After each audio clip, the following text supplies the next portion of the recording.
रासोपाले आफ्नो सभापतिको इस्युको चाहिँ प्रतिशोध सान्न खोजे जस्तो देखिन्छ। तर के रवि लामेछानेको इस्यु जस्तै प्रत्यक्ष रवि लामेछानेलाई भएको मुद्दा रमेश लेखकमाथि छ त? त्यसैले सबै मन्त्रालय सबै संस्थाले सञ्चारको क्षेत्र त्यहाँ अलरेडी इम्प्रुभ हुन्छ है, यसलाई छुट्टै इस्यु सञ्चारलाई यो सरकारले इग्नोर गर्यो भन्ने अर्थमा यसलाई राज संस्था फर्काउन सडकमा आन्दोलन भइरहेको छ। राज संस्था फर्काउने कुरा यो नगदको बहस हो। यो बहसमा समय खर्च गर्नु बेकार छ। यतिमा मैले टुङ्ग्याएँ। दोस्रो प्रश्न, राजावादी सडकमा छन्, गणतन्त्र दिवसको दिनदेखि आज पनि सडकमा छन्। अब राजावादीले घोषणा गरेका छ राजतन्त्र जबसम्म फर्कने राज संस्था जबसम्म पुनः स्थापना हुँदैन हामी आन्दोलनलाई अगाडि बढाउँछौँ भने त्यो सम्भव छ?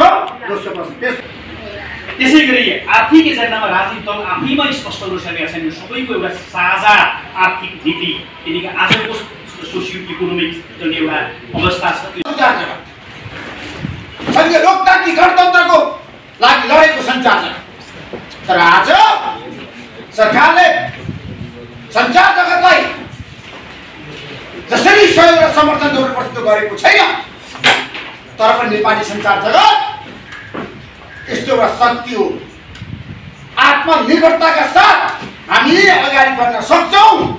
नेपाली सञ्चार जगत चुप लागेर बस्दैन। जस्तो सुकै परिस्थितिमा भ्रष्टाचारीलाई कारवाही गर्ने, विकासमा भयो भने औँला ठहराउने देखाउने। म जसरी सडकमा गएको छु तपाईँहरूलाई भन्न चाहन्छु, सडकमा म फेरि पनि सडकमा जान्छु। अब बर्खा लाग्दैछ, पानी पर्दैछ, बाढी पहिरो जाँदैछ। आज कोशीमा गयो, मलाई कोशीबाटै भर्खरै माओवादीका नेता सुदन किराँतले फोन गरेर भन्नुभयो एउटा समाचार बजाइदिनु पर्यो, यहाँ समस्या आयो भनेर। म फेरि सडकमा जानेछु र जनतालाई साक्षी राखेर भन्नेछु, खोइ त सडकमा समस्या जहाँको त्यही छ। खोइ संविधान बाढी पहिरोले अब सबभन्दा ठुलो अहिलेतिर मनसुन छुट्नु पर्दैछ, जनताहरू पीडामा छ। त्यतातिर सरकारको ध्यान जाओस् सावधानी अप्नाउनुको लागि। त्यसैले अब म धेरै कुरा बोल्न चाहन्न। आज दुईवटा विषयमा म दुईजना नेता, सत्तापक्ष र प्रतिपक्ष, एमाले र माओवादी केन्द्रका नेता, माओवादी केन्द्रका नेता, प्रभावशाली नेता, पूर्व मन्त्री कमललाल मोदी लेखा समितिमा पछिल्लो समय भ्रष्टहरूको बारेमा छ नि सशक्त माओवादी फोन र सानो लेखा समितिमा एउटा यस्तो एजेन्डा छ पोखरा अन्तर्राष्ट्रिय विमानस्थलको एकजनामा एकदम तीखो र प्रभावकारिताका साथ आफ्नो भूमिका निर्वाह गर्न सफल स्पष्ट वक्ता। आज उहाँले अब माओवादीले के गर्छ संसदमा, विद्युत विवाद प्रकरणमा के गर्छ माओवादी, कहाँ उभिन्छ, पर्सि 20 गतिबाट सुरु हुने संसदमा माओवादीको भूमिका के हुन्छ, बजेट छलफल हुन्छ कि हुँदैन, बजेटमा अवरोध आउँछ ल्याउँदैन, बजेट त आयो आउन दियो, प्रतिपक्षहरूले अब के गर्छ छलफलमा। आज हामी पहिलो प्रश्न कमललाल मोदीलाई सोध्छौँ। दोस्रो प्रश्न, राजावादी सडकमा छन्, गणतन्त्र दिवसको दिनदेखि आज पनि सडकमा छन्। अब राजावादीले घोषणा गरेका छ राजतन्त्र जबसम्म फर्कने राज संस्था जबसम्म पुनः स्थापना हुँदैन हामी आन्दोलनलाई अगाडि बढाउँछौँ भने त्यो सम्भव छ? दोस्रो प्रश्न। तेस्रो प्रश्न, बजेट कस्तो आयो माओवादीको नजरमा, ठिक कि बेठिक, राम्रो कि उत्कृष्ट कि, अथवा समय परिस्थिति अनुसारको यो बजेट जनताको मागलाई सम्बोधन गर्न कति सफल हुन्छ? र अर्को, नेपाल कम्युनिस्ट पार्टी एमालेका युवा नेता, जुझारु क्रान्तिकारी नेता माधव ढुङ्गेलाई हामी सोध्न चाहन्छौँ, केपी शर्माको नेतृत्व सरकार किन कमजोर भइराखेको छ? किन प्रश्न गरिरहेछन् सडकबाट जनताले? यो सरकार किन आज जनताको बिचमा लोकप्रिय हुन सकेन? सरकारले किन जनताको मन जित्ने काम गर्न सकेन? बजेट राम्रो आयो, एमाले सन्तुष्ट छ, यो बजेटले अहिलेको समस्यालाई समाधान गर्न सक्छ। अब संसद अवरोध गइरहँदाखेरि प्रतिपक्षले के तपाईँले गृहमन्त्रीको राजीनामाको पक्षमा जान सक्नुहुन्छ? रमेश लेखकलाई तपाईँहरू गृहमन्त्रीमा राखिरहनुहुन्छ कि उहाँलाई राजीनामा दिलाउनका लागि तपाईँले पहल गर्नुहुन्छ? यो प्रश्न मारे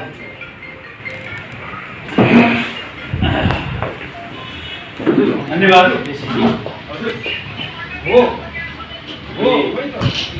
विशेष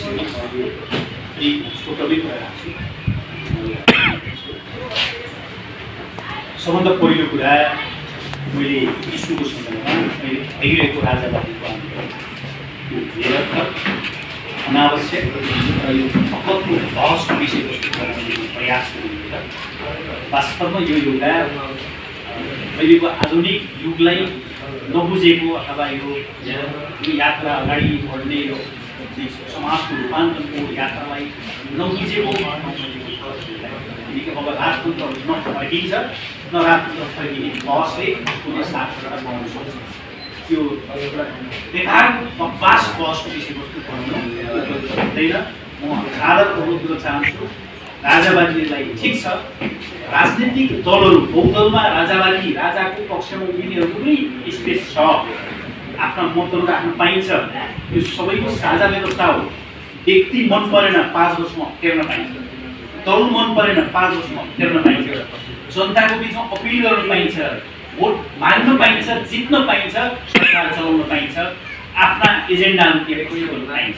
तर व्यवस्था परिवर्तन गर्ने कुरा अहिले यो जनताको व्यवस्था लोकतान्त्रिक गणतन्त्र 100औं वर्षको एउटा अनवरत सङ्घर्षबाट प्राप्त भएको यो चिजको विषयमा अहिले क्वेसन गर्नुको अर्थ छैन भन्ने कुराले म यो विषयमा बुझाउन चाहन्छु। दोस्रो कुरा रमेश लेखकको विषयवस्तु या त अहिलेको बजेट विषयको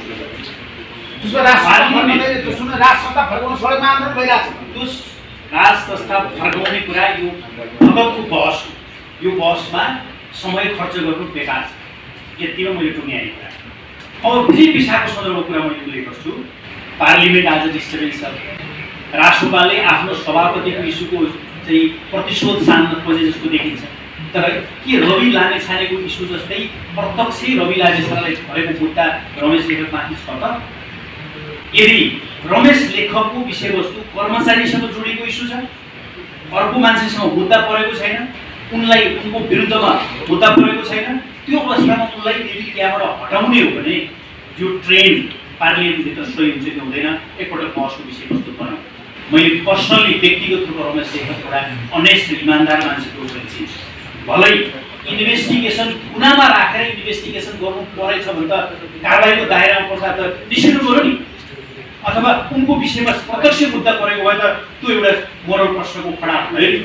तर उनले म हरेक ठाउँमा उभिन तयार छु भनेर उहाँले भन्नुभएको छ। यदि यही इस्युका सन्दर्भमा कसैले काहीँ प्रश्नमा बस उठ्यो, कर्मचारीले कोही प्रश्न उठाए, कर्मचारीको विषयमा उठ्यो, आज मालपोत कार्यालय अरूले कार्यालयमा भ्रष्टाचार भइरहेछ, त्यसको अर्थ के हो? मालपोतसँग जोडिएको मन्त्रालयको मन्त्रीले अहिले छोडेर हिँडिहाल्यो हो त? यसरी विषयवस्तुलाई डाइभर्ट गर्ने जुन प्रयास गरिएको छ यो पनि एक प्रकारले सही हो कि होइन एउटा यो पछिसम्म दीर्घकालीन रूपमा सही निष्कर्षमा पुग्नु उपयुक्त छ। म पार्लिमेन्टलाई सबै राजनीतिक दललाई यस्तो कस्तो ट्रेन बसाउने त्यो विषयवस्तुको सन्दर्भमा गम्भीरतापूर्वक छलफल गर्न अनुरोध गर्छु। यो ट्रेन सही बसाउनुपर्छ। यो पार्लिमेन्टको जुन खालको बहस र डिस्कसले आम नेपालीलाई निराश बनाउने पार्टीतिर लानु हुँदैन, त्यो दिशा त्यति राम्रो सन्देश दिएको छैन। यो अर्को विषयवस्तुको सन्दर्भमा मैले प्रश्न पार्न चाहन्छु। अब बजेटको सन्दर्भमा के छ भने अहिले आएको सञ्चार क्षेत्रलाई हेरेन। सञ्चार क्षेत्र बहुआयामिक क्षेत्र हो। सञ्चार क्षेत्र हरेक ठाउँमा छ है। सञ्चारको विषयवस्तु हरेक ठाउँमा छ, हरेक मन्त्रालयमा छ, हरेक संस्थाभित्र छ, हरेक पार्टमा सञ्चार जोडिएर हुन्छ। सञ्चार उल्लेख गरेर सञ्चारको विषयमा के गर्ने सबै ठाउँमा सञ्चार छ। सञ्चार त बहुआयामिक इस्यु, कहीँ सञ्चार नसक्ने सञ्चारको क्षेत्र नजोडिएको ठाउँ कहीँ हुन्छ र? त्यसैले सबै मन्त्रालय सबै संस्थाले सञ्चारको क्षेत्र त्यहाँ अलरेडी इन्भल्भ हुन्छ है।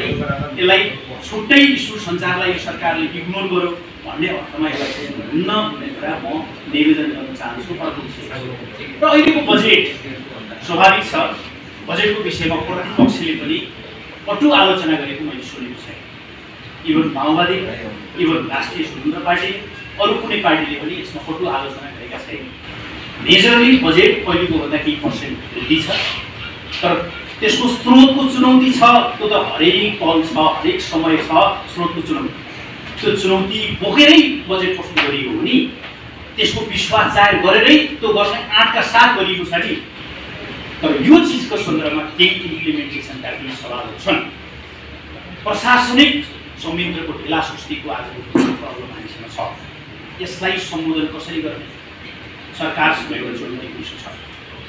र अहिले यो क्यालेन्डर सरकारको जुन क्यालेन्डर त्रैमासिक रूपमा क्यालेन्डरको विकास हुन सकेको छैन, जसका कारणले काममा ढिलासुस्ती हुने अवस्था छ र कार्यान्वयनको विषयमा एउटा चुनौती हामीले त्यो कुरा स्वाभाविक रूपमा लिन सक्छौँ।